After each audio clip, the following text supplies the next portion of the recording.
నమస్కారం, welcome to I dream.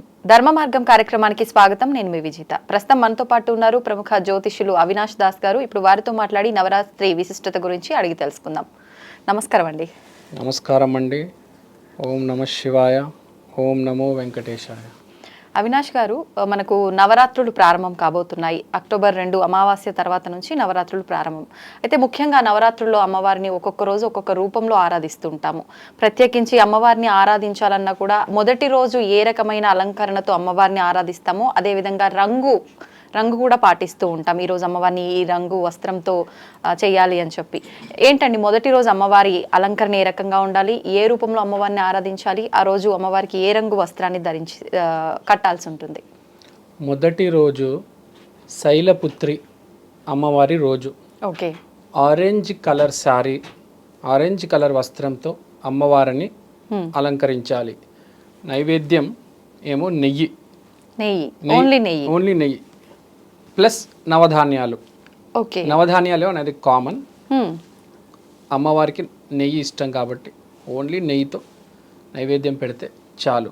Okay. అది కాకుండా మనం ఫ్లవర్ తీసుకుంటే మందార పువ్వులతో అలంకరించాలి, పూజించవచ్చు. ఓకే. సో ఇదంతా ఓకే. ఒక వస్త్రం చెప్పాము, ఒక పువ్వు చెప్పాము, ఒక నైవేద్యం చెప్పాము. అసలు అమ్మవారు ఏంటి, నవరాత్రి ఎందుకు, దుర్గా అమ్మవారే కదా అమ్మవారి. 9 నవరాత్రులు ఏంటి అంటే ఒక ఎనర్జీ అనేది మన చుట్టూ తిరుగుతూ ఉంటుంది. ఇప్పుడు నా వైపు నిప్పు వచ్చింది అనుకోండి, నేను దాన్ని వాటర్తో ఆర్పేసి నన్ను నేను కాపాడుకోగలను.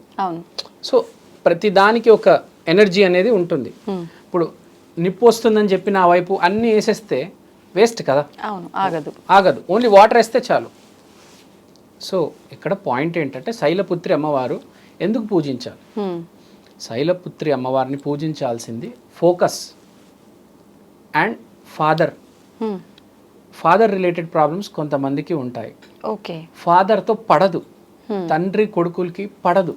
అవును, చాలా మంది ఉంటారు. కొంతమంది ఆడబిడ్డలు కూడా వాళ్ళ ఫాదర్ అంటే అస్సలు పడదు. ఫాదర్ అంటే అదేదో సెట్ అవ్వదు. అలాంటి వాళ్ళు బాగా మదన పడుతూ ఉంటారు. ఏంటి, నేను వాళ్ళు ఏదో బాగా మాట్లాడాలనుకుంటారు, కానీ అక్కడ జరిగేది ఏదో వేరే రకంగా జరుగుతూ ఉంటుంది.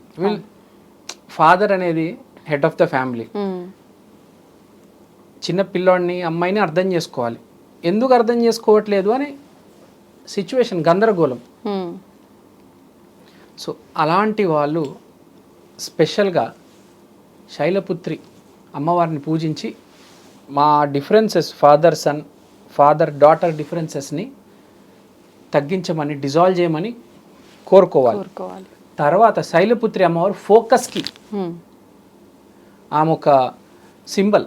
అంటే కొంతమందికి ఫోకస్ అస్సలు కుదరదు, ఏకాగ్రత.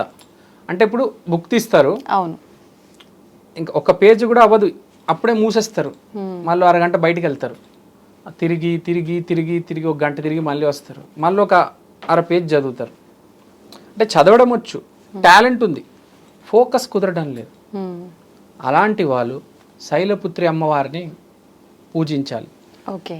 చాలామందికి ఏమవుతుందంటే ఎక్కడో ఏదో ఆలోచన ఉంటుంది, వెనకలు తిరుగుతూ ఉంటుంది, వాడితో ఇది జరిగింది, వాడితో ఇది జరిగింది అని.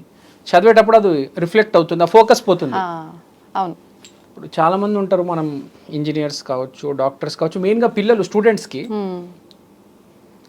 ఏదో తెలియని దిగ్భ్రాంతి, వాళ్ళకి ఏదో ఒక ప్రాబ్లం ఉంటుంది, టీచర్ తిట్టింది, డైవర్ట్ అయిపోతుంటారు, శ్రద్ధ లేకుండా.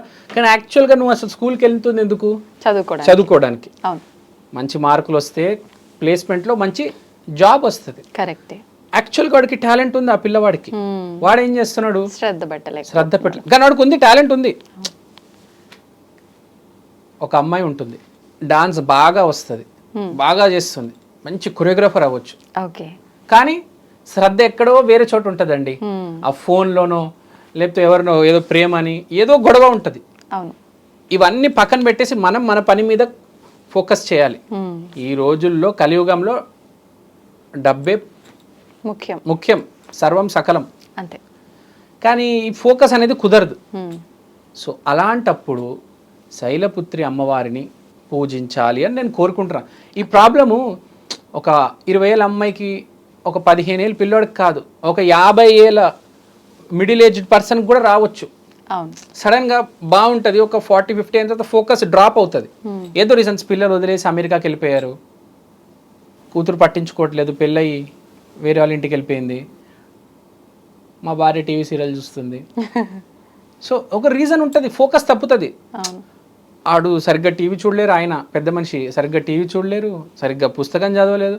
ఫోకస్ అనేది ఉండాలి. అవును, మనల్ని మనం ఎంత బిజీ పెట్టుకోవాలంటే అసలు వేరే ఆలోచన రాకూడదు, అంత ఫోకస్ ఉండాలి.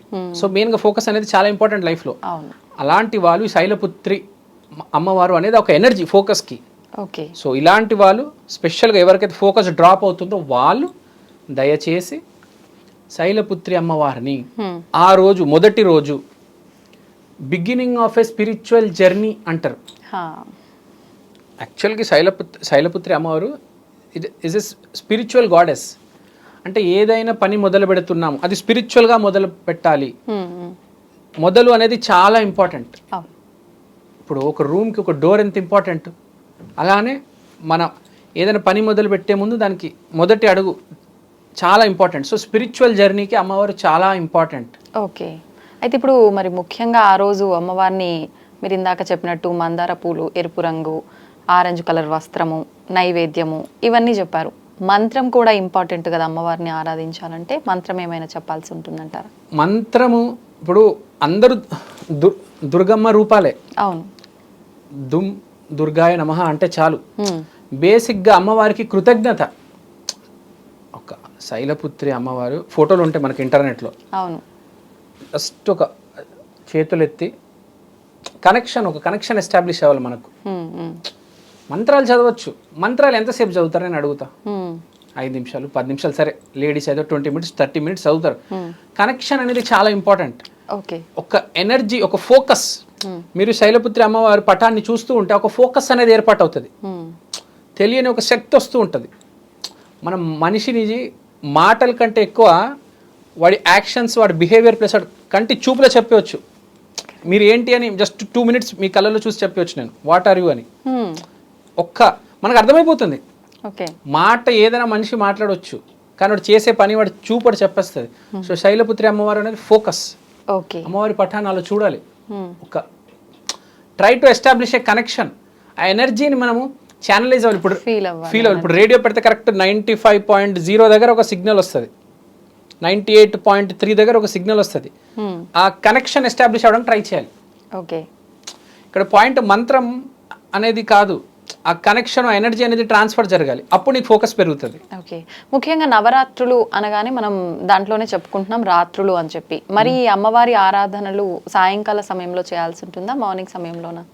మార్నింగ్ టైంలోనే చేసుకోవచ్చు, కానీ రాత్రి చేసుకుంటే బెటర్. ఎందుకంటే అందరు రాత్రి పూటే చేస్తారు బేసిక్గా. అవును. ఫెస్టివల్స్, సెలబ్రేషన్స్, ఈ నైవేద్యాలు, పూజలు, ఆరతి అంతా నైట్ టైమే చేస్తారు కాబట్టి రోజంతా ఇంకా కంప్లీట్ రాత్రి పూట చేసుకుంటే బెటర్. సో బేసిక్గా ఇది శైలపుత్రి ఇక్కడ టాపిక్ ఏంటంటే ఫోకస్ అమ్మవారు. అది మనం గుర్తుపెట్టుకోవాలి. ఇక్కడ పూజ చేస్తుంది ఫోకస్ కోసం. So focus is the keyword, అది గుర్తుపెట్టుకోవాలి. ఓకే. సో ఇప్పుడు నవరాత్రి 9 రోజులు చేయకపోవచ్చు ఎవరైనా. ఎవరు చేస్తారు 9 రోజులు ఈ రోజుల్లో అంటే చాలా మంది స్టూడెంట్స్ చేయరు.